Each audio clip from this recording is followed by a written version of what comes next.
Una alegría ver gente conocida y querida por allí. Aquí Alfonso va a hacer la introducción de la sesión. No te preocupes.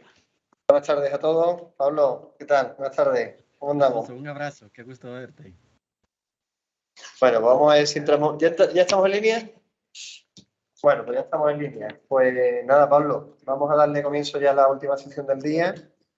Journey of e-learning and digital content, que va a estar dirigiendo Pablo Torres.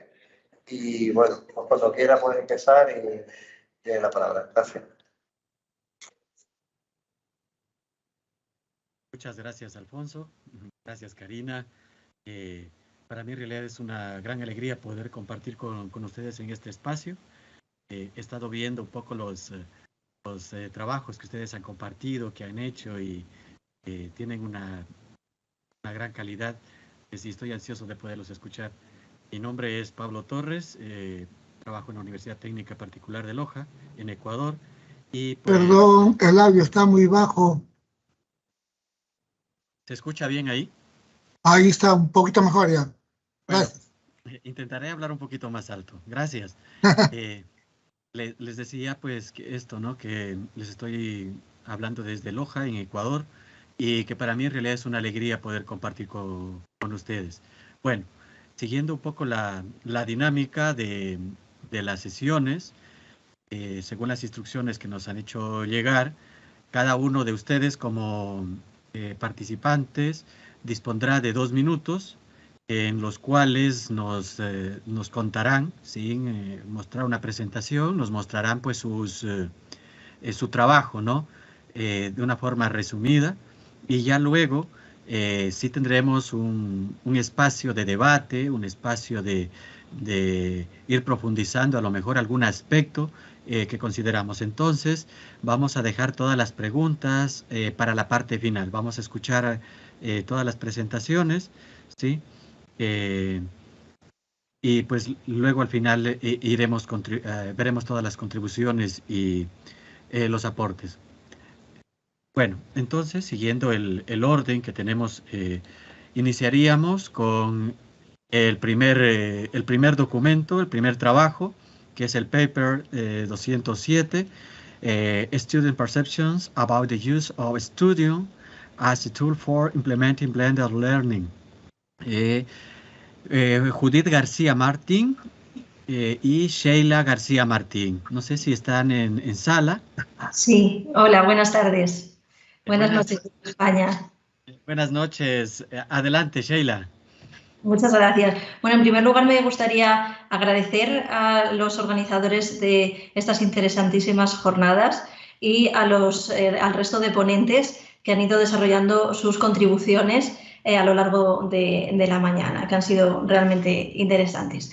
Bueno, pues muy brevemente comentarles que la contribución que nosotras presentamos a las jornadas surge en el curso pasado, se desarrolla en el curso académico 21-22, con la idea, bueno, pues teniendo en cuenta la situación que tenemos por la pandemia, las universidades españolas y en el caso de la Universidad de Salamanca y la Universidad de León, que son las que forman parte de este estudio, bueno, pues teniendo en cuenta la situación que tenemos de que los alumnos no pueden acudir en su totalidad por el tema de aforos a las aulas, por el tema de las medidas de prevención de contagio, pues se desarrolla blended learning, o lo que sería aprendizaje semipresencial, de forma que los alumnos acuden semana sí, semana no al centro, siguen las clases, aquella semana que no acuden al centro, siguen las clases en línea. En el caso de la Universidad de Salamanca se hace a través de la plataforma Studio. Nosotros en esta aportación lo que quisimos fue conocer las percepciones que tenían los estudiantes en el uso de esta plataforma, bueno, pues para su aprendizaje, para el proceso de enseñanza y aprendizaje. Para lo cual nosotros lo que hacemos es adaptar un cuestionario sobre evaluación de metodologías innovadoras con un total de 26 ítems con escala tipo Likert de 5 puntos, y bueno, pues lo adaptamos y lo enviamos a nuestros estudiantes a través del formulario de Google. Un total de 146 estudiantes nos responden. Son estudiantes de los grados de educación primaria y de maestro de educación infantil que cursaban una asignatura de psicología. ¿Qué es lo que obtenemos comparando, bueno, pues cuál es la percepción que tienen estos estudiantes de la plataforma? Encontramos diferencias significativas cuando tenemos en cuenta las variables género y el grado que están cursando. En cuanto a aspectos positivos, podemos decir que son los alumnos de educación infantil aquellos que consideran que esta plataforma les ayudó a adquirir nuevo conocimiento, así como que les hizo más autónomos y más responsables de su propio aprendizaje.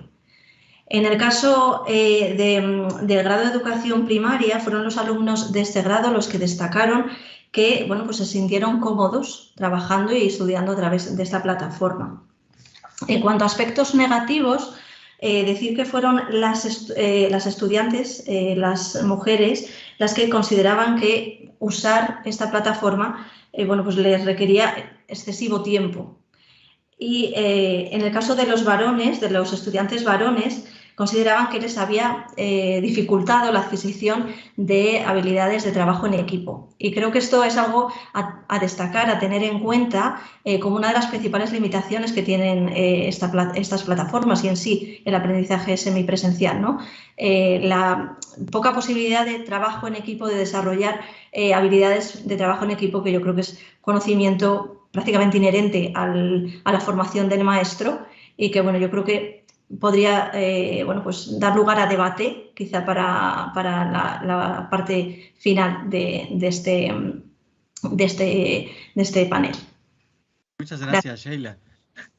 Bueno, me estoy dando cuenta que 2 minutos es como poco, ¿no? Así que le he dado un poquito más de tiempo, pero tratemos en lo posible de ajustarnos.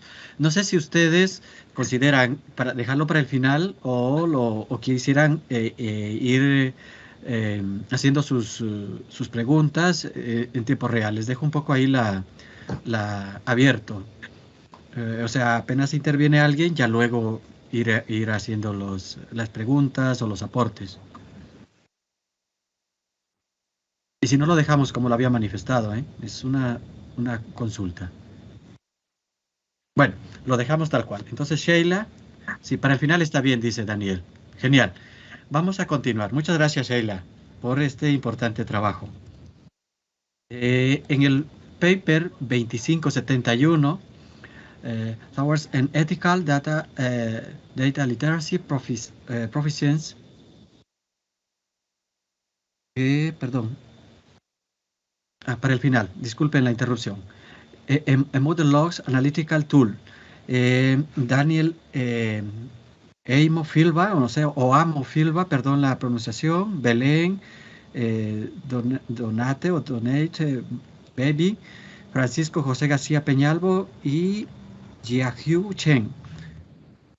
No sé si no les pronuncié bien sus nombres. No te preocupes, Pablo.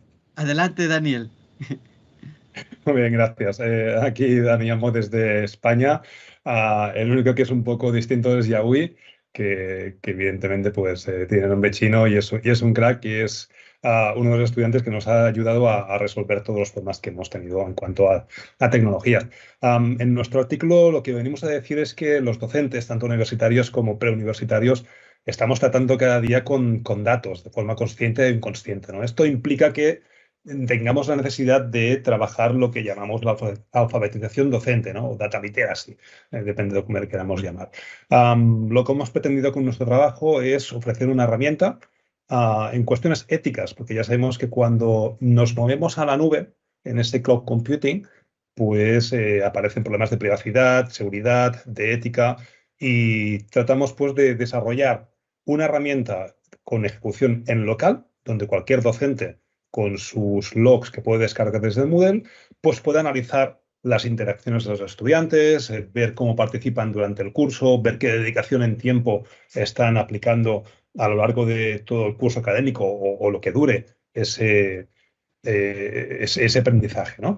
Añadimos también, con un trabajo conjunto con la Universidad Rovira i Virgili, también de España, en Cataluña, un análisis sentimental, de forma que podíamos analizar los textos de los foros y ver si el clima de los debates pues era neutral, era negativo, era positivo, y de esta forma al docente darle un poco más de herramientas para actuar de forma pedagógica dentro de cada una de las asignaturas online o incluso en presencial.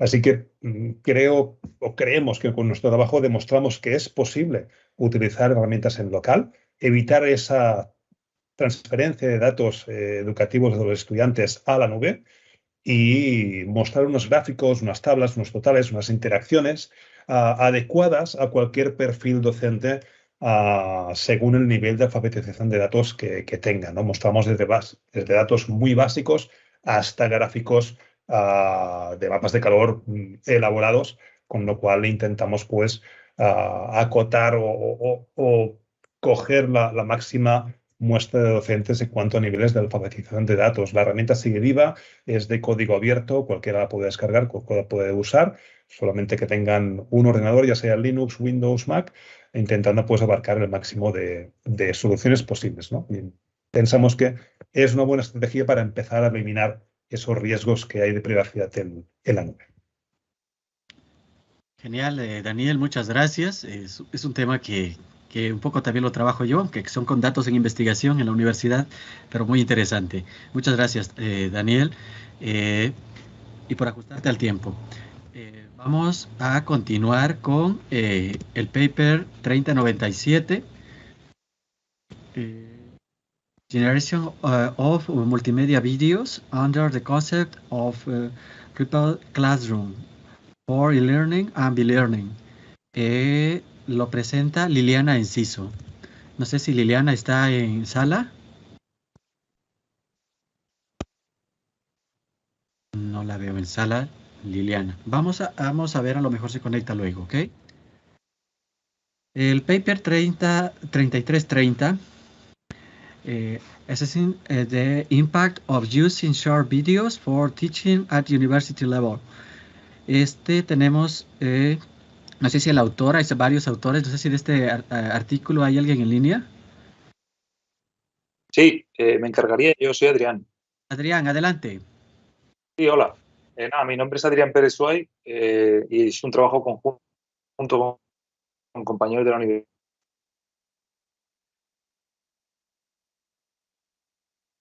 Adrián, no te escuchamos muy bien, se cortó tu audio.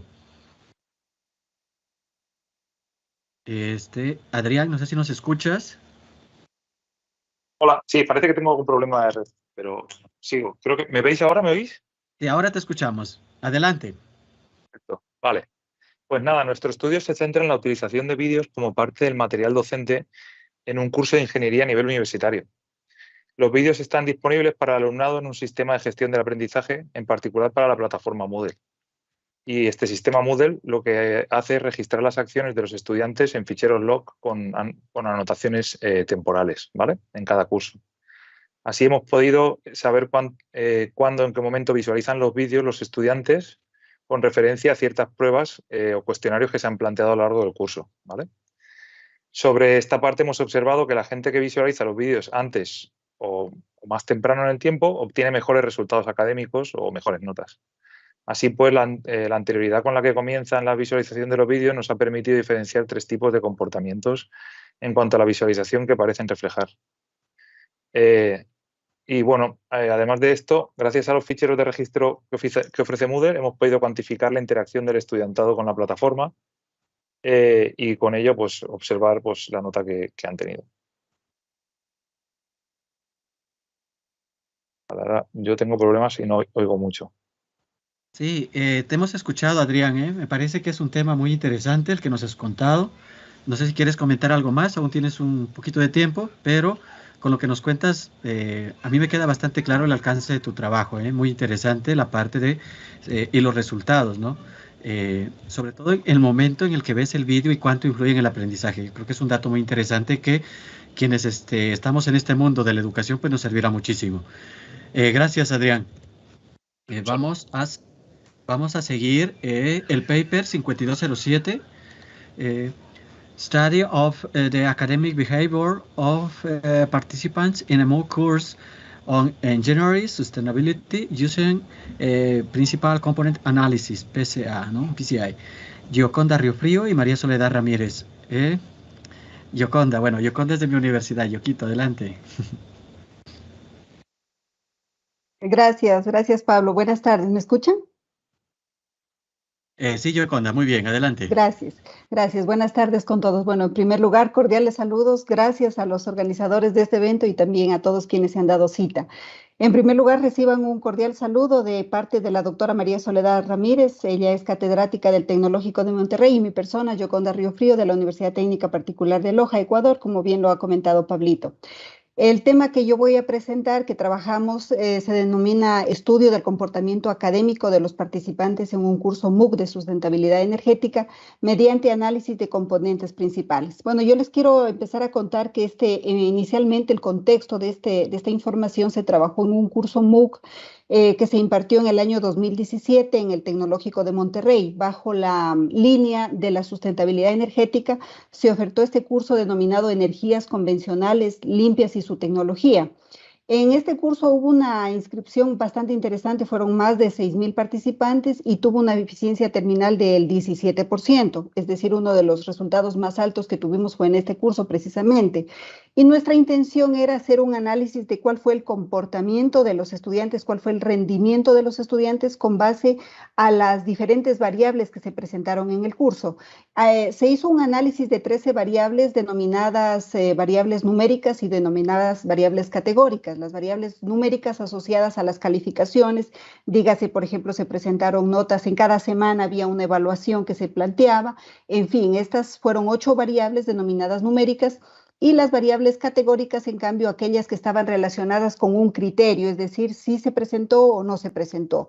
Nuestro objetivo en este estudio era verificar, como ya he dicho, el comportamiento de los participantes. Sin embargo, tratar de sintetizar al máximo estas 13 variables, se hizo el estudio y se determinó 2 dimensiones. En estas 2 dimensiones pudimos determinar cada una de las categorías, de las variables, perdón, cuáles influían más para la aprobación y cuáles no tanto para la aprobación del curso. Así pudimos identificar determinadas actividades que fueron claves para la aprobación y por el contrario aquellas actividades que no las realizaron los estudiantes o que no se convirtieron de cierta manera en decisivas para que los estudiantes tengan un buen rendimiento. Se analizó también el número de alumnos aprobados, quienes aprobaron con un alto rendimiento, quienes aprobaron alcanzando la nota establecida y quienes reprobaron en el curso. Consideramos que estos resultados son interesantes porque nos permiten tomar decisiones a futuro para otras ofertas y también un poquito más analizar a detalle cuál fue el comportamiento y qué pasa con cada uno de los estudiantes inscritos en el curso.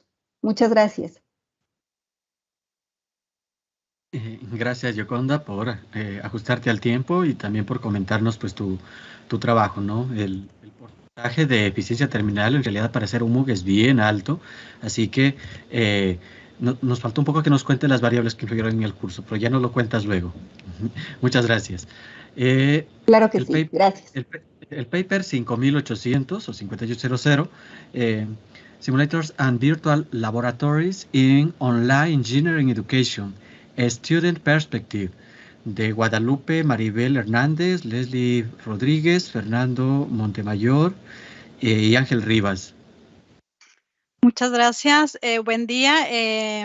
Ya me presentaron. Yo soy de la Universidad Autónoma de Nuevo León, aquí en México, y participaron profesores de la misma universidad, de 2 facultades, de la Ingeniería y de la Facultad de Filosofía y Letras, Leslie del área de Educación. El objetivo de nuestro trabajo fue identificar la percepción del estudiante con respecto a la implementación de estos simuladores y laboratorios virtuales durante los tiempos de pandemia. Cabe destacar que este tipo de herramientas ya se utilizaban, pero solamente eran un complemento de las prácticas, ya que los que estamos en ingeniería sabemos que de manera presencial predominan el desarrollar competencias técnicas para realizar las prácticas en los equipos físicos que se tienen en los laboratorios. Y pues en este estudio participaron estudiantes de la universidad de diferentes carreras, de ingeniería mecatrónica, ingeniería mecánico administrador, ingeniería de manufactura, que tienen en común materias como máquinas, herramientas y CNC. La edad de nuestros estudiantes oscila entre 19 y 24 años, son estudiantes que ya van en la última etapa de la carrera, y nosotros diseñamos y validamos un instrumento donde identificamos las categorías de análisis como la experiencia previa en el uso de estas herramientas, el aprendizaje y el autoaprendizaje, la práctica docente, la incorporación a la currícula de estas prácticas y una parte bien importante, las emociones. Se aplicó en Teams mediante una liga y en resumen, los resultados que se obtuvieron fue que aun cuando en la parte de la experiencia, aun cuando ya contaban con experiencia previa, en la etapa presencial, en línea, realmente lo aprovecharon en lo máximo. Entonces es lo bueno que también trajo la pandemia, el poder explorar más a detalle ese tipo de herramientas. Se utilizaron herramientas de acceso libre, como la que mostramos aquí, que es un desarrollo del doctor Ilya Obrazov, que está en línea, y también nos permitió poder aplicar desarrollos propios de un docente de la facultad y para poder lograr los objetivos de aprendizaje. Con respecto al aprendizaje y autoaprendizaje, los estudiantes mencionaron que al implementar este tipo de herramientas facilitaron su proceso de aprendizaje y también apoyó a colaborar en equipo al tratar de solucionar ciertos problemas que se iban presentando, y también permitió el autoaprendizaje, ya que ellos exploraron más allá de lo que se les solicitaba por parte del docente. Con respecto a la práctica docente, mencionaron una parte importante, que el tiempo que destinaron los profesores les pareció adecuado, no fue cansado, y también el acompañamiento y la retroalimentación por parte del docente al usar este tipo de recursos. Con respecto a la incorporación a la currícula de estas prácticas, los estudiantes, está muy dividida la opinión, menciona que el 60% menciona que sí se debe incorporar este tipo de recursos a la currícula en todas sus unidades de aprendizaje, pero el otro 50% dice que no, que hay algunas materias pues que no lo necesitan, que debe ser mucho más la práctica. Y la parte importante aquí es con respecto a las emociones. Mencionan que al utilizar estas herramientas como los laboratorios y los simuladores les permitió ser mucho más eficientes, se concentraron, hicieron las operaciones correctamente, se mostraron más asertivos. Es decir, que no mostraron esa hostilidad o agresividad que se puede llegar en un laboratorio físico cuando le salen las cosas mal, y pues la mayoría logró sentirse motivado a la hora de aplicar y valorar este recurso como un proceso de enseñanza. Y ya como conclusión, pues concluimos que al utilizar estas herramientas durante la pandemia, pues se logró hacer la educación en ingeniería, que por ahí todos los que nos dedicamos a esta área decía que la ingeniería no se podía enseñar en línea, y pues realmente pues sí lo logramos utilizando este tipo de herramientas. Se proporciona un ambiente seguro en la implementación y es un recurso cuando pues carecemos de infraestructura. Pues, ¿qué pasa? Como trabajo futuro, pues realmente, pues si realmente se quedaron con ganas de utilizar estos simuladores ahora que retornamos a la presencialidad, o simplemente pasó a ser una educación emergente, un recurso emergente. Entonces, eso fue lo que hicimos en nuestro trabajo. Muchas gracias, Guadalupe. La verdad es que la pandemia, que bueno, es un espacio triste pero nos ha dejado experiencias muy interesantes en cuanto a las herramientas de aprendizaje y cómo la virtualidad ha apoyado muchísimo, ¿no? Entonces, bueno, pues los resultados que nos cuenta son muy interesantes, sobre todo la parte de los laboratorios. Muchas gracias. Vamos ahora con el paper 7791. Training of Engineering Educators for Teaching Creativity Through a Knowledge Management System, de José Luis Martín Núñez, Cristina Núñez del Río, Ana María Rivero, Alexandra Miguel Sout, Agustín Molina García y César García Aranda. Hola, saludos cordiales a todos. Alexandra, bienvenida. Buenas noches desde España. Somos Ana Jiménez Rivero y yo, Alexandra, en representación de un equipo multidisciplinar de la Universidad Politécnica de Madrid, en concreto del Instituto de Ciencias de la Educación y de la Escuela de Topografía, Geodesia y Cartografía. Nuestra contribución tiene como objetivo presentar los resultados preliminares del proyecto europeo CHET, que son las siglas de Creativity for Higher Education Teachers.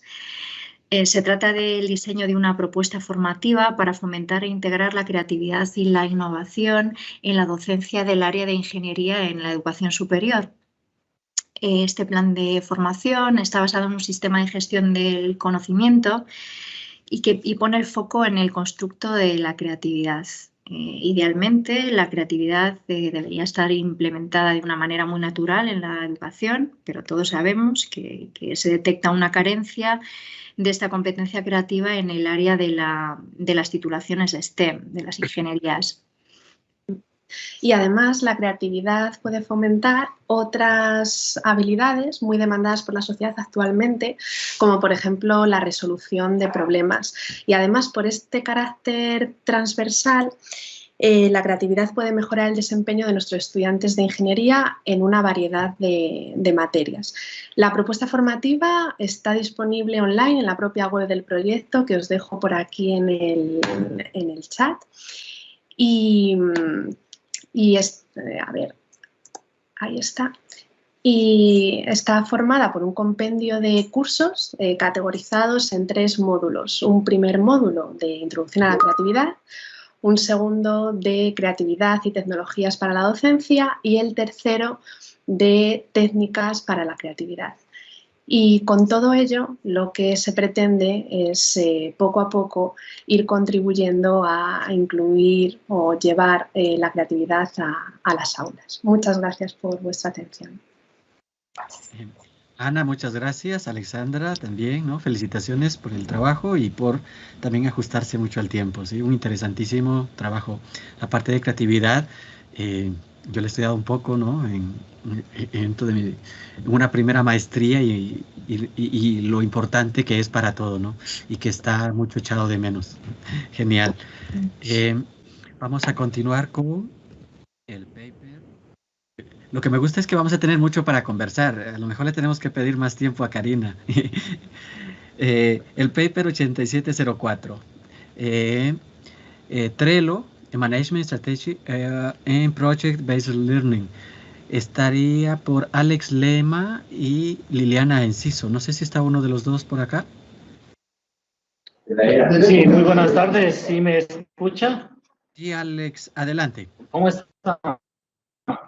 Sí, buenas tardes. Bueno, de antemano mil disculpas. Estoy en mi hora de trabajo acá en Ecuador. Somos representantes de la Universidad Técnica Particular de Loja. Estoy desde la ciudad de Riobamba. Y justamente voy a hablar acerca de mi trabajo, que es la aplicación Trello en el aprendizaje basado en proyectos. Bueno, les comento que este trabajo de investigación se lo propuso en una unidad educativa secundaria para estudiantes de 15 a 18 años, en donde pues fue la implementación de la estrategia del aprendizaje basado en proyectos de la BPY, utilizando la estrategia o la aplicación Trello. Para ello, se conformó un comité, se hizo la prueba con aproximadamente unos 600 estudiantes, en los cuales más del 60% estuvieron satisfechos, dieron una aprobación al trabajo realizado en la investigación y les gustó el trabajo que se hizo con esta aplicación. Sabemos que la aplicación Trello es una aplicación muy fácil de utilizarla, por eso se eligió. Nos permite la organización, nos permite trabajar de mejor manera en la elaboración de proyectos. Ahora mismo, acá en Ecuador, el Ministerio de Educación a nivel secundario propone la realización de proyectos interdisciplinarios por cada uno de los quimestres en el año lectivo. Y por ello nosotros hemos propuesto la implementación de esta estrategia, el ABPY, para poder realizar estos proyectos de una manera o de una mejor manera, siendo esta pues ordenada, organizada, y buscando sobre todo la motivación en los jóvenes para que puedan realizar proyectos de emprendimiento, que es lo que nos hace falta aquí en nuestra ciudad y en nuestra provincia. Realizar proyectos innovadores, creativos, que puedan sacar adelante a la sociedad, a sus comunidades, a sus sectores aledaños, para buscar una mejor productividad, es decir, para poder sacar adelante a nuestra provincia. Este es el objetivo, esa ha sido la visión por el cual nosotros queremos y hemos logrado implementar esta estrategia en los jóvenes, en los estudiantes, obteniendo resultados muy satisfactorios. Ellos han logrado interactuar de mejor manera con esta aplicación, que es muy fácil, inclusive tiene su apps móvil, ¿no? Pueden interactuar desde el mismo teléfono celular, conjuntamente con el docente, realizar un seguimiento más seudónimo, buscar una mejor estrategia, buscar soluciones, dar recomendaciones acerca de cómo se va progresando en cada uno de la realización de los proyectos. Nos ha traído buenas expectativas, buenos resultados, estamos muy contentos, más del 60% de estudiantes están satisfechos con lo que hicieron. Realizamos una feria, una exposición de proyectos en los cuales dieron a conocer todo lo que hicieron. Por la pandemia nos tocó trabajar de forma virtual, pero fue una gran lección y una gran experiencia para poder aprender de mejor manera a interactuar y utilizar la aplicación web y las herramientas virtuales que ahora pues tenemos al alcance en la era del 2022. Gracias. Muchas gracias, Alex, por compartirnos pues este uso de esta herramienta, ¿no? Trello. Ya luego nos cuentas un poco más del alcance de la aplicación, ¿no? El método y algo más de lo que trabajaron. En el paper 8744, a continuación, tenemos, refiere a Learning about Student Performance for Moodle Logs in a Higher Education Context. Son varios autores, para no mencionarlos a todos. No sé si está el autor o uno de los autores de este paper. Sí, soy Adriano otra vez. Soy yo el primer trabajo. Adelante, Adrián. Sí, vale, hola, buenas noches de nuevo. Nada, este trabajo es la continuación, pues nada, con anterioridad presentamos una metodología para extraer características a partir de los ficheros log, Moodle, del estudiantado, y a partir de esas características intentar realizar predicción del rendimiento académico. Y entonces, nada, en este que hemos presentado para estas jornadas, lo que hacemos es un estudio comparativo entre dos modelos estadísticos diferentes que comparamos para ver lo bien que se ajustan a partir de las características que hemos generado para predecir esas calificaciones académicas. Y entonces, en particular, utilizamos modelos no lineales, son modelos estadísticos y nos permiten realizar predicciones. Y básicamente hacemos una comparativa porque utilizamos un modelo más sencillo que solo tenemos que, de alguna manera, ajustar como un parámetro, y en el otro modelo pues es algo más complejo que tiene más parámetros y nos permite además hacer un feature ranking, valorar cuáles de estas características son más adecuadas o son más relevantes para el modelo. Entonces, nada, pues simplemente eso, una comparativa y sobre estos dos métodos, y finalmente pues lo que se deduce un poco es que este método, que tiene más parámetros, no más, pues está ofreciendo mejores resultados. Muchas gracias. Adrián, muchas gracias. Creo que se complementan los dos trabajos que has presentado muy bien. La verdad que el uso de los logs detrás de las herramientas como Moodle muy poco se usa, pero hay mucha data ahí, ¿no? Muy importante. Gracias, Adrián.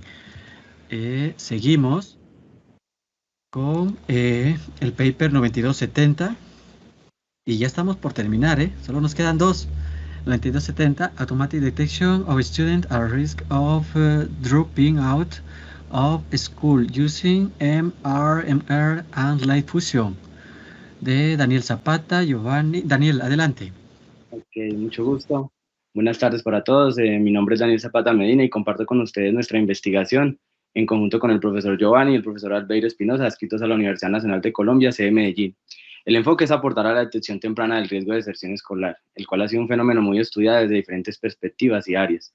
Es de vital importancia responder a la permanencia del estudiantado en sus estudios y sobre todo revisando las cifras desde diferentes fuentes como el Banco Interamericano de Desarrollo, el CIMA, la OCDE y el Departamento Administrativo Nacional de Estadística en Colombia, evidenciaron que la deserción escolar ha ido en aumento, y especialmente en nuestro país. Además, la pandemia aumentó estas cifras especialmente porque el estudiantado tampoco estaba preparado para vincularse a procesos de aprendizaje de forma virtual, sin mencionar la capacidad de conectividad y la disponibilidad de equipos para acceder a la educación virtual. En nuestra revisión de literatura, la comunidad científica ha mencionado distintos factores influyentes, especialmente los relacionados con el rendimiento académico. Desde el campo computacional, el auge de los datos, especialmente desde la analítica del aprendizaje, nos motivó a desarrollar un método novedoso que ayuda a la detección temprana del riesgo de deserción escolar, no solo a partir del aprendizaje automático, sino ayudando a los modelos computacionales a entender mejor las características con la premisa de que la transformación de estas puede ser una alternativa para mejorar la utilidad de los predictores en un modelo, es decir, hacer que las máquinas utilicen características realmente relevantes que aporten al descubrimiento de conocimiento y aprendizaje del mismo. Entonces, el diseño metodológico se abordó en 3 pasos: preprocesamiento, modelado y evaluación. Desde el procesamiento realizamos distintas pruebas estadísticas y construimos un conjunto de métricas para relacionar características que aumentaron o potenciaron la información de otras. Ejemplo, la métrica de distancia, que es calculada a partir de los datos de georreferenciación del estudiantado hasta la institución educativa que proporcionó los datos de prueba. Fue una característica más relevante y menos redundante que tener solo la latitud o la longitud de un punto geográfico. Los resultados demostraron que el método de mínimos óptimos permite hacer una selección robusta con buena capacidad discriminante de las características estudiantiles. La transformación basada en métricas ayuda a potenciar las características individuales y finalmente la precisión del modelo aumentó en 10% utilizando la fusión de clasificadores a diferencia de utilizar un solo clasificador. Cabe resaltar que no hay modelos perfectos, aunque las máquinas aprenden de forma estándar. Los algoritmos de aprendizaje automático implementados presentaron confusión para detectar la clase desertora y desde un principio la complejidad del modelo era lograr predecir esa clase desertora que era la más desbalanceada con una relación 3:1. Los modelos convencionales que combinan todas las características sin importar la naturaleza del dato pueden resultar complejos de interpretar. Además, la fusión de clasificadores resultó ser la manera más adecuada de combatir los 2 problemas, el desbalanceo de clases y la confusión que presentaron esos clasificadores de manera individual. Como trabajo futuro se plantea la adaptabilidad de las métricas, la generación de nuevas mediciones y el uso de ontologías para encontrar relaciones que influyan en la deserción escolar. Además, validar la capacidad de redacción de estas métricas desarrolladas con otros datos, o por lo menos ir generando nuevas métricas que tengan puntos en común para establecerlas de forma general en el tema de la deserción escolar, como fue el caso de la distancia en nuestro estudio de educación presencial. Muchas gracias a todos por su atención. Daniel, muchas gracias. La verdad es que es muy interesante la aplicación, ¿no?, de inteligencia artificial en este ámbito de la deserción, que siempre es una preocupación para todas las instituciones, ¿no? Y como último documento tenemos por acá el paper 9951, Simulation of the Boeing Takeoff Warning System, Daniel García. No sé si está alguno de los autores de este paper. Gabriel Inca, Rodrigo Bautista y Esteban Arévalo.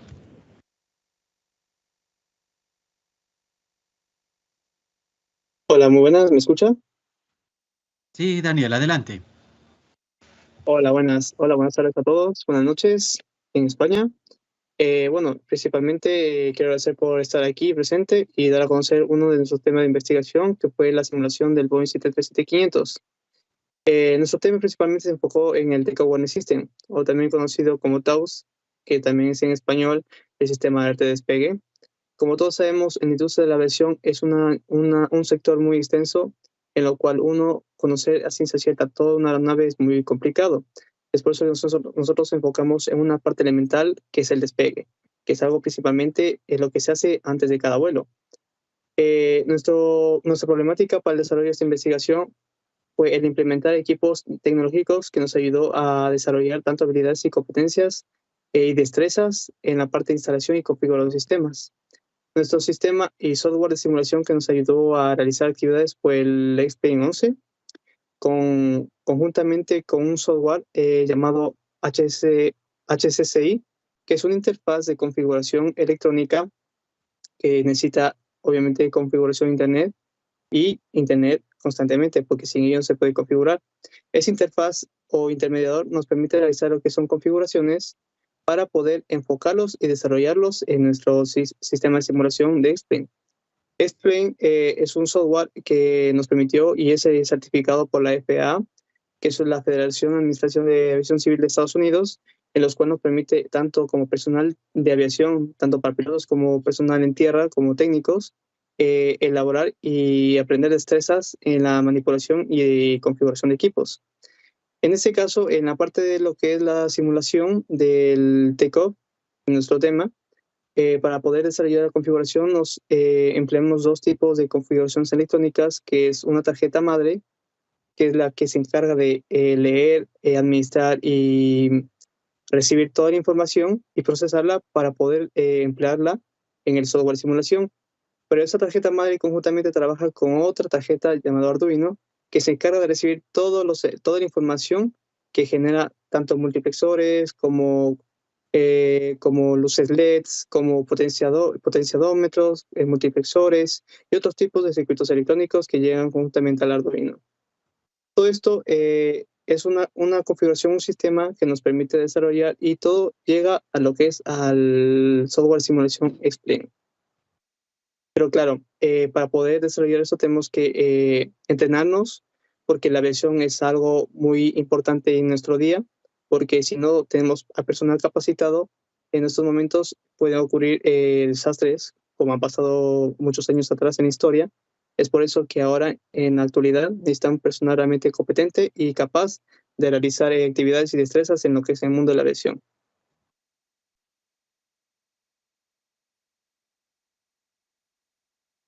Perfecto, gracias, gracias Daniel por contarnos también tu trabajo, ¿no? En toda la parte de la aviación, la virtualidad para las pruebas, como lo manifiestas.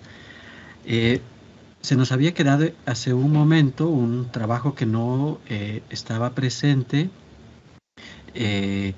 Liliana Enciso. No sé si Liliana está en línea. El paper es el paper 3097, Generation of Multimedia Videos under the concept of flipped classroom for e-learning and be-learning. No solamente hay una autora. Si no está, pues vamos a pasar a este conversatorio, que yo los veo interesados, de los que están pues acá en sala. Si quisieran hacer alguna pregunta, les voy a dar primero paso a ustedes. Yo tengo varias, de todo lo que ustedes han ido diciendo, me he ido anotando interesantes, pero quisiera que de ustedes venga inicialmente, ¿no? Si quieren hacer un aporte también complementario a su trabajo, vendría muy bien. O si tienen alguna inquietud de los trabajos que se han presentado. Adelante, Daniel. Gracias, Pablo. O Daniel Zapata. Hay dos Daniel. No, Daniel Amos, sí, tú creo que tenías levantada la mano primero. Luego, Daniel, sí, tú también. Daniel Zapata, luego tú, por favor. Adelante. Muy bien. Gracias, Pablo. Mi inquietud es conocer o saber si alguien de ustedes ha trabajado algún factor analítico relacionado con el tiempo de dedicación, pero nocturno. Creo que Adrián ha comentado que ha trabajado pues distintos factores, y Daniel Zapata también, ¿no? No sé si vosotros dos o alguien más ha trabajado la nocturnidad como elemento o factor que puede incidir, ¿no?, en el rendimiento o incluso en el abandono. Miren, es una pregunta abierta, así que para todos. Pero ha mencionado alguien ya, Daniel. No sé si Daniel Zapata o... Tal vez, adelante, Daniel. Gracias. Daniel, mucho gusto. Sí, con respecto a la variable de nocturno, yo lo tomo que el estudio que nosotros realizamos utilizaba datos de estudiantes presenciales en educación del ciclo lectivo adulto, que estudian en la noche. El aprendizaje allí se veía afectado sobre todo en el tema de rendimiento académico. Entonces teníamos estudiantes que, de acuerdo a su rendimiento académico y ese estilo nocturno, pues también presentó bastantes índices, en este caso de deserción escolar, y de alguna manera se observaba que también, pues no obviamos eso, pero entendíamos que existía también unos compromisos en el día. Había desgaste para llegar a las clases. Bueno, ya sería otro estudio aparte, ¿cierto? Que de pronto podamos de allí corroborar o de alguna manera argumentar con datos, con cifras, esa característica influyente. Pero me imagino que alguno también de pronto lo tuvo en cuenta, Daniel. Genial, Daniel. No sé, Adrián, si tú quieres complementar algo. Sí, nosotros realmente nos fijamos más en la anterioridad, es decir, estábamos midiendo más, intentando caracterizar a los alumnos dependiendo del tiempo, los días, número de días o algo así cuantificamos, que veían con anterioridad los vídeos. Entonces no nos centrábamos específicamente en si lo hacían de día o de noche, sino estábamos contando, aunque podría ser un aspecto bastante interesante a abordar en futuros estudios. Sí, justamente yo, ahora que lo mencionaba Daniel Amo, yo creo que tienes ahí una oportunidad muy grande, Adrián, tú, con todos los datos de los logs, ampliar un poco, ¿no? Ya con la data, ¿no? Ampliar un poco en la analítica, yo creo que te saldría información que nos serviría a todos. Sobre todo, mira en modalidad a distancia, por aquí está Yoconda, que trabaja en modalidad a distancia en la UTPL. Que nuestros estudiantes, nos hemos dado cuenta que interactúan más en la noche por asuntos de trabajo, ¿no? Entonces ahí, no sé si nos cuentas algo, Yoconda, un poco los horarios de trabajo de ellos, aunque no es tu tema ahora de presentación, pero a lo mejor nos ayuda un poco. Con todo gusto, Pablito, muchas gracias. Sí, sí, efectivamente. Bueno, yo quería comentar un poco la experiencia. En nuestro caso es la modalidad abierta y a distancia que manejamos en la UTPL. En ciclos anteriores ya habíamos visto un poco el comportamiento, las características, el perfil de nuestros estudiantes a distancia. Aquí cabe aclarar que con los años hemos tenido un cambio en ese perfil del estudiante. Ahora nuestros estudiantes a distancia son mucho más jóvenes de los años hacia atrás, cuando teníamos una población más adulta. En este caso tenemos alumnos que inmediatamente terminan la secundaria y se incorporan al mundo laboral y entonces están siguiendo la modalidad a distancia, por eso la población es cada vez más joven. Y en ese sentido también hemos analizado nosotros respecto a la labor tutorial. Para nosotros era clave conocer cuál es el horario que dedican más nuestros estudiantes para la atención, para sus estudios. Y en función de eso, lo que hemos aplicado en el periodo que terminó, justamente acompañado también por temas de pandemia, habíamos visto que es necesario en nuestra institución hacer un reajuste en el horario de labores de tutoría. ¿Por qué razón? Porque anteriormente teníamos como muy abierta la atención de labor tutorial, dígase desde las 8 de la mañana en adelante, pero al ver analizado cuál es el comportamiento de nuestros estudiantes que mayoritariamente se conectan, mayoritariamente están a disposición en la noche, entonces lo que hemos hecho es cambiar todos los horarios de tutoría prácticamente de forma obligatoria a partir de las 5 de la tarde, que es donde se garantiza que va a haber mayor asistencia, mayor participación y mayor dedicación del estudiantado. Sí teníamos datos de alumnos que se conectaban en la mañana, al mediodía, pero realmente muy bajo. Entonces, lo que a nosotros nos interesa ahora es, en el momento de la tutoría, es hacer una explicación, una grabación de los contenidos, de lo que se va impartiendo esa semana.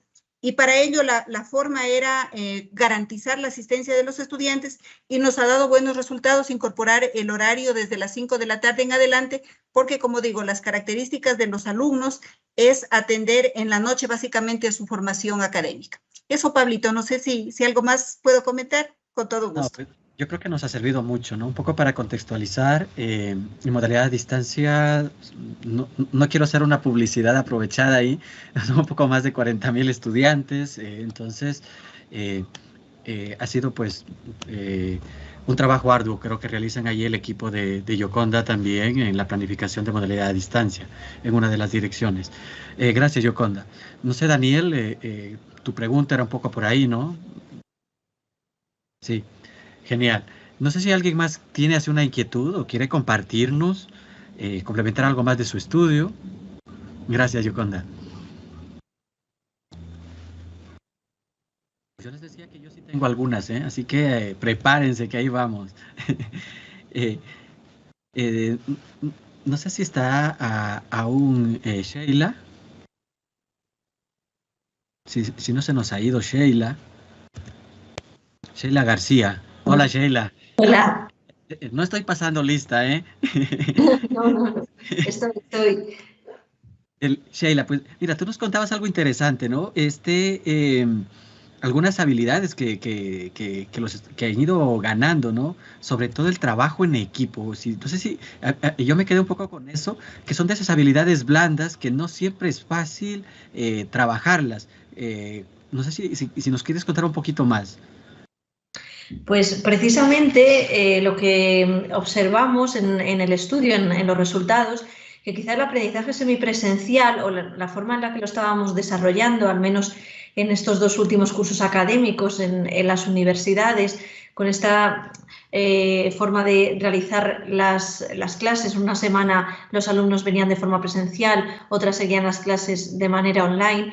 Bueno, pues era en cierta manera un hándicap para el desarrollo del trabajo en equipo, ¿no? De esas habilidades que, bueno, como cualquier maestro debería adquirir, al menos durante la formación, obviamente posteriormente en la experiencia profesional, pero bueno, creo que es algo que se ha de trabajar y que en cierta manera esa forma de aprender de forma semipresencial está un poco dificultando la interacción. Desde luego que es otra de las cosas que los alumnos en otro de los estudios que realizamos en la Universidad de León, precisamente es algo que los alumnos echaban en falta: socializar con los compañeros, interactuar con ellos, volver al campus en cierta manera, ¿no? Y yo creo que este año, en este curso académico que hemos vuelto a la presencialidad total, yo creo que los estudiantes lo han agradecido y creo que también es un poco la falta de costumbre que teníamos de trabajar como lo estábamos haciendo,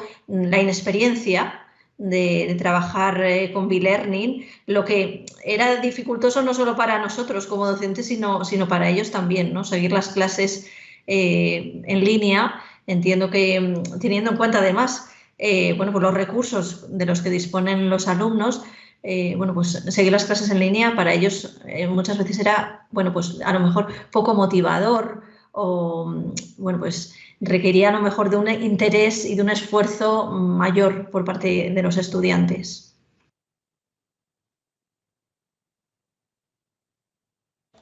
Eso, estaba con el mega apagado. Gracias, Sheila. Yo creo que es importante esto de las habilidades blandas, ¿no?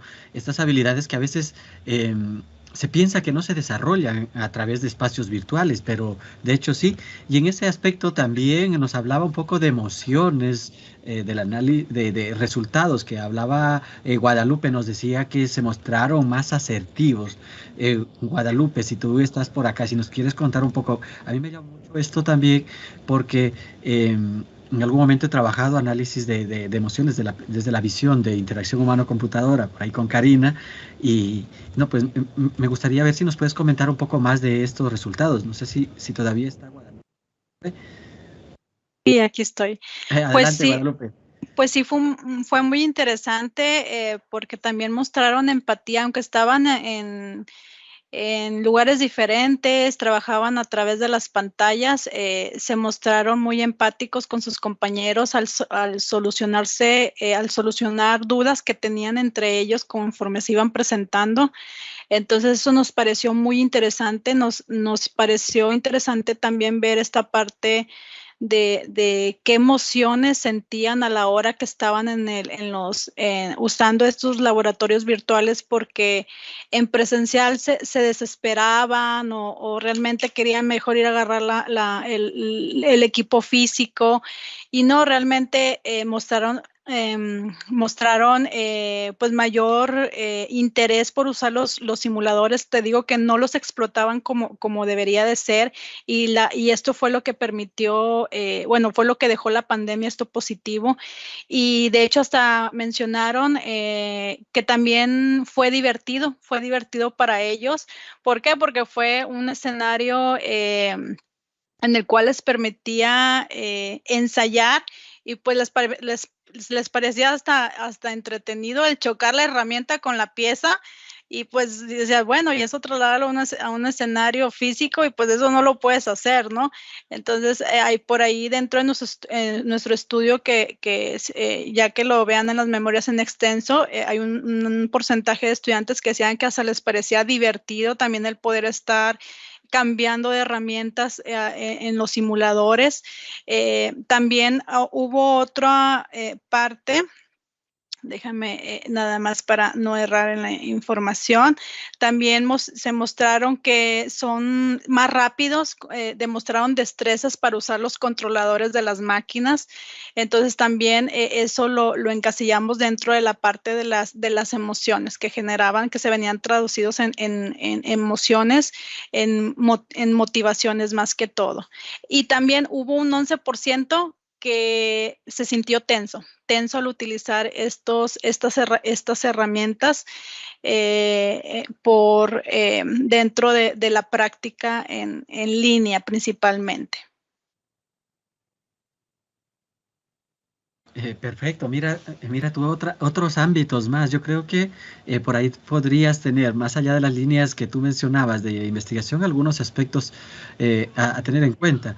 Y también había un dato que me llamó la atención sobre ese 50% que dijo no, que no es poco, ¿no es cierto? Que creo que tendríamos por ahí algo que complementar, ¿no? Uh-huh. ¿Por qué ese 50%? ¿Qué no vieron en el laboratorio digital, no virtual? ¿Qué les faltó? Creo que para ir ampliando. Yo creo, Pablo, que es esa parte de que ya extrañaban la presencialidad. No sé qué piensen mis compañeros, pero ya al principio, como sabemos, pues fue algo divertido, pero ya conforme fue pasando el tiempo, pues ya fue algo como algo tedioso, pero todos queríamos regresar a la presencialidad y estaría interesante continuar el estudio si realmente ya se olvidaron totalmente de este tipo de herramientas y fueron directamente a los laboratorios físicos. ¿Qué fue lo que pasó? ¿Sí? Que no se haya quedado nada más como herramientas por la pandemia, más que todo. Claro, porque fíjate que se nos viene todo esto del metaverso, que no es una cosa inventada, es algo que ya está, ¿no? Y que mucho vamos a tener, y de hecho las tecnologías que estamos desarrollando actualmente tienden hacia allá, va a haber mucha más virtualidad. Los chicos se meten en los juegos de tal manera que construyen juntos, ¿no? Van tomando decisiones, van haciendo cosas. Entonces yo creo que tenemos mucho más por ahí. Yo creo que vas a tener mucho trabajo, Guadalupe.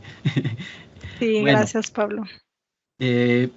Otro ámbito, bueno, pues no sé si ustedes les van surgiendo inquietudes, me interrumpen, que no quiero que esto sea un monólogo, o algo que quieran aportar, reitero, de sus trabajos. Algo interesante. Recuerden que aquí estamos. Adelante. Una parte interesante, Pablo, es lo que comentaba Daniel. La mayoría de las preguntas que estaban en el chat de Teams eran de noche. Algo que se atoraban en los simuladores o las herramientas eran en la noche. Pensaban que éramos profesores 24 horas. Entonces, la mayoría de las dudas que se les surgían, o sea, la práctica es muy bueno ver, monitorear el uso de estas herramientas, en qué horario, pero cuando yo en la mañana iniciaba la labor a las 8 de la mañana, veía 30 chats preguntándome dudas acerca de esto. Entonces, sí es importante el poder monitorear el horario, ¿verdad? Y cómo afecta en el desempeño, porque sí los veíamos dormidos, ¿verdad? Gracias, Guadalupe. Otro aspecto que a mí me generó también inquietud, y yo creo que se complementa, es un poco el trabajo de Daniel Amo y de Adrián, ¿no? Y sus equipos, que estaban trabajando con la parte de los logs. Y nos mostraron datos bastante novedosos, ¿no? Sobre todo en la parte, Daniel, tú nos decías de adecuar al perfil docente. Eso es un reto, ¿no? ¿Cómo va avanzando esto? ¿Hacia dónde ha llegado? ¿Cuál es la visión, no? Uh-huh. A ver, aquí hay un tema que está claro, es que todo el mundo conoce, sabe y de alguna forma interpreta textos. Hay una comprensión lectora clara para todo el mundo, ¿no? De hecho, no hay conocimiento imposible de conseguir siempre y cuando entiendas lo que te están contando, ¿no? Entonces, en el momento que comprendes ese texto, si sabes leerlo, al final es una dificultad de comprensión lectora, ¿no? Y ahí es donde nosotros de alguna forma estamos orientando nuestra investigación. Está muy bien el hecho de mostrar gráficos, está muy bien el hecho de mostrar visualizaciones complejas, porque parece ser que si es muy compleja, es muy buena, ¿no? Hay esta tendencia a exacerbar las visualizaciones en cuanto a dificultad. Pero un gráfico hay que entenderlo, y entender un gráfico significa tiempo, y los docentes creo que lo que menos tenemos es tiempo, ¿no? Entonces, cuando te encuentras o te enfrentas con un dashboard, ¿no? O ese panel de control de visualizaciones con 5 o 6, hay que interpretarlas. Interpretarlas implica tiempo, ¿no? Entonces, yo creo que al final lo que va a premiar en este tipo de dashboards, por decirlo de alguna forma, es tener la capacidad de conversión de esos gráficos a texto. No es lo mismo estar visualizando 5 gráficos, uno de barras, otro de sectores, una línea de tiempo, un mapa de calor, ¿no? Que tienes que interpretar, ver, pensar qué me está contando el gráfico, cuáles son las medidas, etcétera, etcétera, que poder hacer una conversión rápida a texto que te salga un párrafo explicando aquello que estabas visualizando, ¿no? Con lo cual el problema se reduce a una comprensión lectora que todos los presentes y todos los docentes y todas, pues efectivamente tenemos, ¿no? Yo creo que al final va a pasar esa moda de hacer tantos gráficos y nos vamos a centrar en cosas mucho más efectivas y más directas para el docente. Es mucho más rápido leer un párrafo y comprenderlo y sacar esas conclusiones que tener que interpretar los gráficos que pueden salir. Yo creo que la tendencia es gracias, Daniel. No sé, Adrián, si tú tienes datos muy interesantes. A mí me llamó mucho esto de que entre antes ven el video, pues tenían unos mejores comportamientos y un aprendizaje. Entonces, en esta parte me quedó la inquietud con cuánta antelación se iban presentando y cuál fue esa variación en aprendizaje, que imagino está en el trabajo, que perdona que no me lo he visto, pero creo que es de mucho interés para quienes estamos acá, ¿no? Sí, realmente, a ver, esto es yo he hecho una colaboración con el primer autor, con Valerio Laparra, y bueno, yo puedo contar alguna parte de algo más de esto tal vez. Pero ciertamente quien lo ha elaborado y lo ha desarrollado en mayor manera ha sido él. Entonces, bueno, aquí lo que se observó, o una de las principales conclusiones, es que parece que se podría, bueno, en este caso, las clases que teníamos en el estudio, se podía distinguir entre la gente que veía con bastante anterioridad a los vídeos y solían sacar mejor nota que aquellos que, bueno, pues que los realizaban un poco más a última hora. Y bueno, no sé si tengo, o sea, exactamente detalladas en el trabajo. Entonces, pues no sé si con esto te estoy contestando a la pregunta que me habías planteado o no. Sí, era un poco conocer más. ¿Alguien está compartiendo pantalla?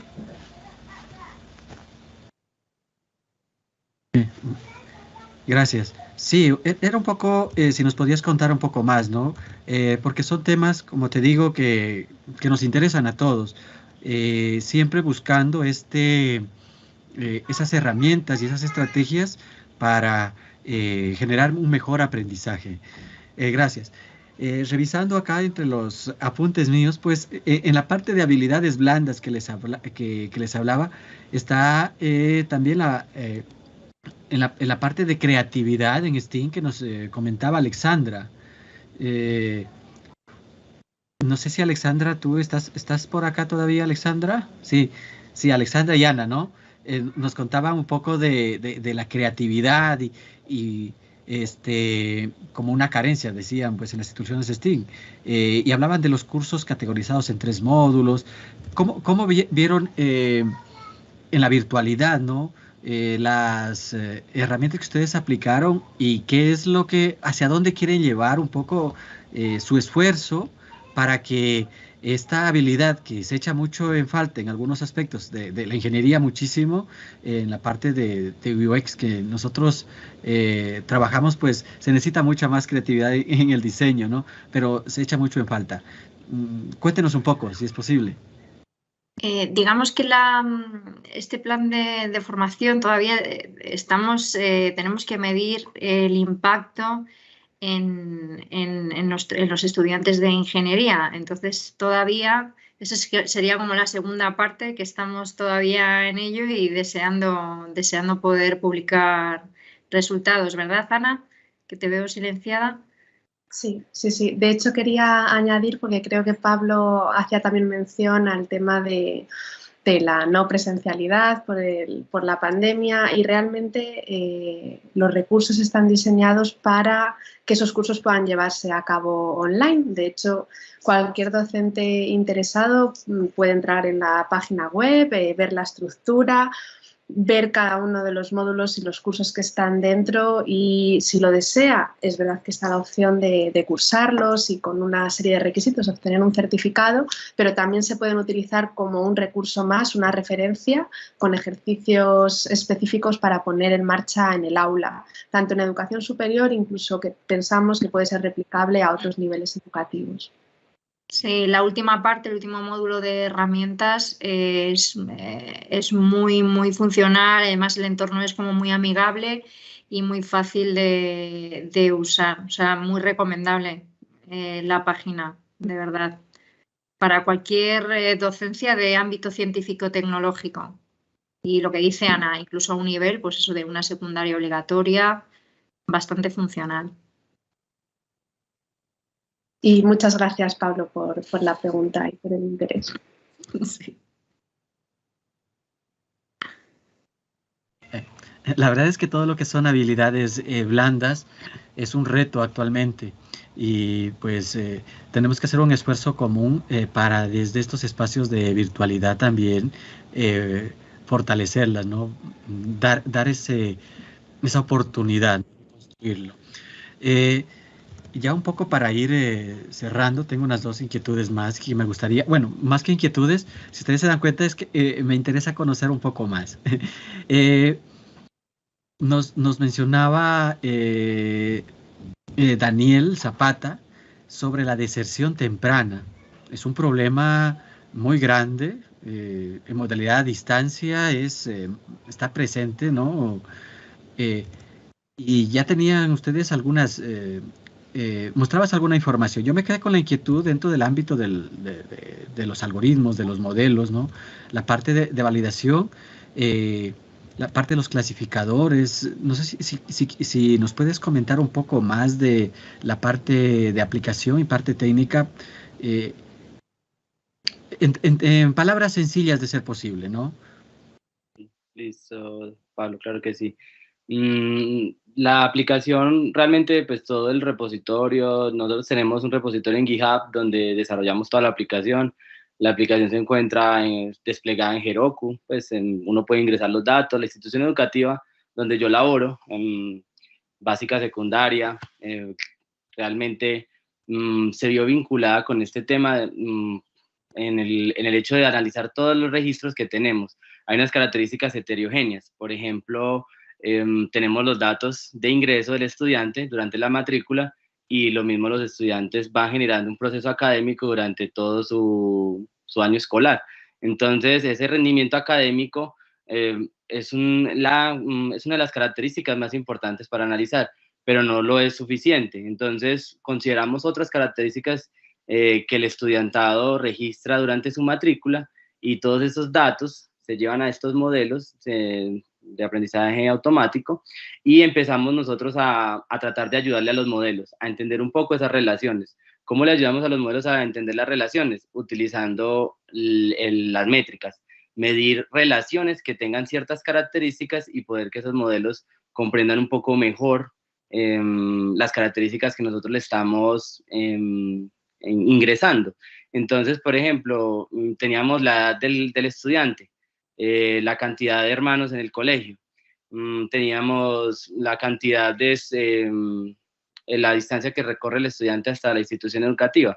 Entonces, todos estos datos, de alguna manera, se vinculaban con aquellos factores que eran más influyentes para que nuestros estudiantes no desertaran de nuestra institución.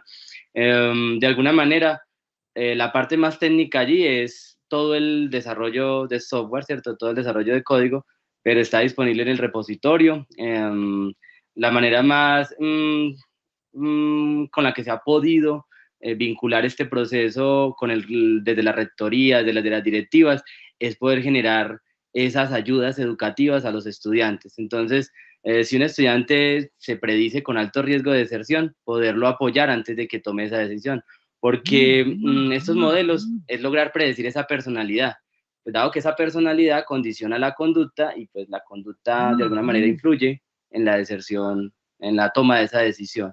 Entonces, creo que esa parte de analizar todas estas características y poderlas de alguna manera relacionar, y que los modelos de aprendizaje automático, a diferencia de, ¿cierto?, del aprendizaje que tenemos los seres humanos, ellos aprenden de forma estandarizada, no hay aprendizajes distintos para ellos, nosotros podamos ayudarle a entender mejor a las máquinas estos modelos, y que en el momento en que yo hago un registro de un estudiante, durante toda la matrícula, puedo analizar todas las características, y si el estudiante ya venía con nosotros, podemos ingresarle las características de rendimiento académico y predecir si ese estudiante este año en el que nos acompaña podría ser un posible desertor. Entonces creo que eso ha impactado a la institución educativa donde yo laboro y ha generado grandes resultados para vincular estrategias que garanticen esa permanencia del estudiantado, vinculándolo ya sea con nuevas actividades que lo puedan vincular o motivar, incentivar ese tema de las habilidades blandas. Hace poco hicimos el tema del diorama, de uso del diorama para vincular a los estudiantes en temas más creativos, en temas donde de alguna manera podemos apoyarle esa permanencia y que no deserten del sistema educativo. Un poco ahí en la parte técnica, Daniel, ¿con cuánta data entrenaron su modelo, ¿no? ¿Con cuántos datos lo entrenaron? ¿Qué algoritmo aplicaron? Y si este modelo ya lo tienen ahora en producción. Sí, señor, sí, Pablo. Nosotros utilizamos alrededor de 2.000 datos, 1.449 no desertores y alrededor de 416 desertores, 1.865 datos. Una cantidad, una muestra significativa con respecto a utilizando pues esa cantidad de estudiantes que transcurren durante todos los años. Entonces, desde el 2016 analizamos los datos, pero son estudiantes que permanecen en nuestra institución año tras año, ¿cierto? Año tras año, el siguiente año se vuelve a matricular, pero ¿en qué punto se corta eso? Entonces, ¿en qué punto se rompe esa secuencia de año tras año del estudiante estudiando? Entonces, también existieron características, por ejemplo, de repitencia, estudiantes que repiten mucho los años, ¿cierto? Esa fue una de las métricas. Haz de cuenta en los cursos virtuales, un estudiante que repite, que trata, repite, eso también va contando, puede contar el número de clics que puede hacer el estudiante, ¿cierto?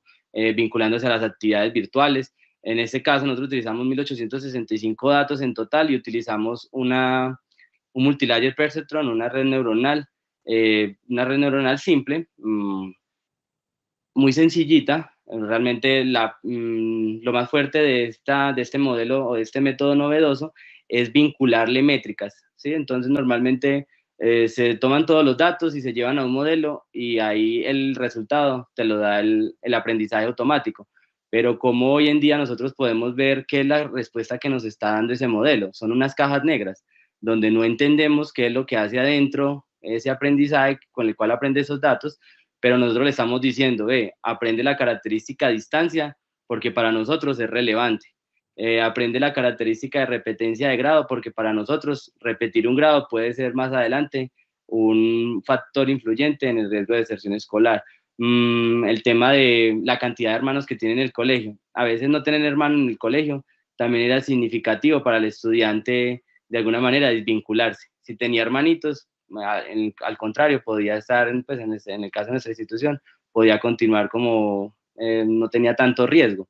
Entonces, todo esto nos fue dando como una perspectiva de lo que sucede en nuestra institución, de cuál es ese comportamiento, esa parte conductual que tienen los estudiantes en nuestra comunidad educativa, y de allí, pues, toda esa parte técnica de modelar, de programar una red neuronal, de decirle cómo aprenda, ha sido el reto y sigue siendo el reto en todo el tipo de analítica del aprendizaje. No es solamente insertarle datos a un modelo, sino cómo ayudarle a la máquina a que aprenda mejor las relaciones. Entonces, como comentaba en el trabajo futuro, es continuar haciendo uso de ontologías, el tema de que cómo puedo relacionar un dato con el otro, ¿no?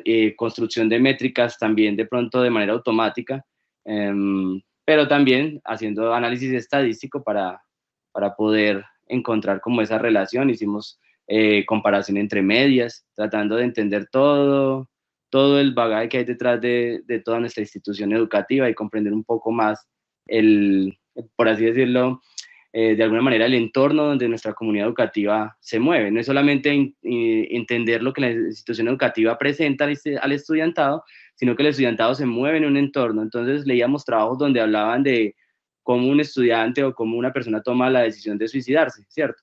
Entonces eso no está vinculado solamente a lo que el estudiante está viviendo en ese momento o lo que es la característica de su personalidad, sino cómo otros factores alrededor de él intervienen o influyen en esa decisión que él está tomando. Entonces, podemos hacer esa comparación porque la deserción la considero yo como ese suicidio escolar que realiza el estudiante, ¿cierto? Termina sus estudios y ¿para dónde se va? No es lo mismo un estudiante que se retira y se va para otra institución educativa. Esos eran como dos factores también muy importantes de tener en cuenta, y es que un estudiante puede ser retirado, pero se va a estudiar a otra institución, ¿cierto? Pero no es lo mismo que un estudiante que continúa, que no puede continuar sus estudios, que realmente se retira del sistema educativo, que deserta del sistema educativo. Entonces analizamos bases de datos del sistema, el CIMAT. Acá en Colombia trabajamos unas bases de datos donde el estudiante que no continúe sus estudios se retira completamente de la base, no continúa en otra institución, no se vincula a otra institución. Entonces esos son como datos para tener en cuenta y que no afecten en sí el estudio o el experimento como tal, el experimento como tal. Muchas gracias, Daniel. Es un trabajo en realidad bastante amplio y creo que hay mucho más por hacer. Yo me quedo muy contento con todo lo que ustedes han comentado.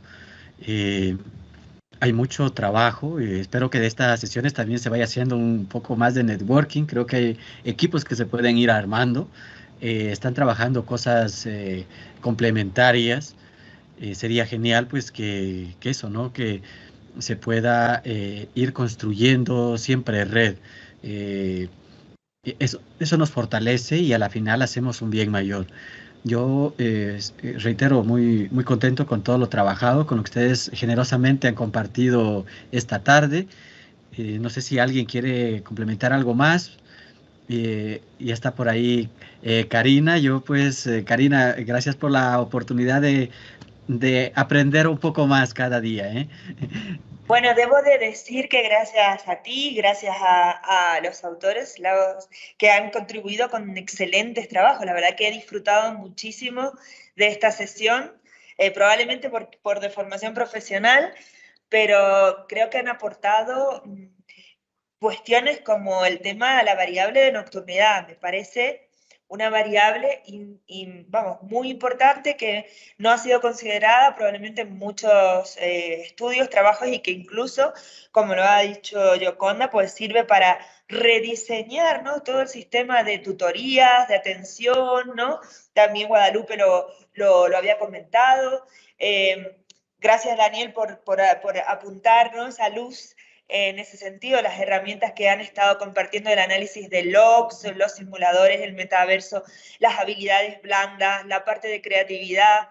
Bueno, la verdad es que si es por mí, yo seguiría en esta sesión eternamente hablando con ustedes, y como dijo Pablo, que nos dé la oportunidad de crear redes, de hacer networking y de seguir aprendiendo los unos de los otros, compartiendo nuestros trabajos, nuestras experiencias, ¿no?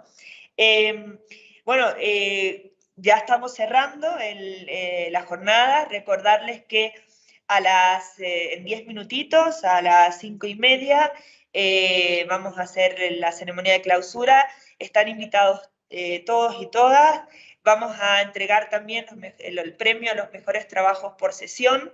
Así que si quieren también saber quién ha sido el o la seleccionada, que sepan que ha estado muy, muy difícil porque todos los trabajos, la verdad que son excelentes. Así que nada, reitero las felicitaciones y las esperamos en 10 minutos. Y eso ahora, pero después, por favor, que sigamos en contacto creando redes. Gracias, Karina. Un abrazo, Alfonso. Un abrazo. Está aquí, no lo ves, pero está aquí.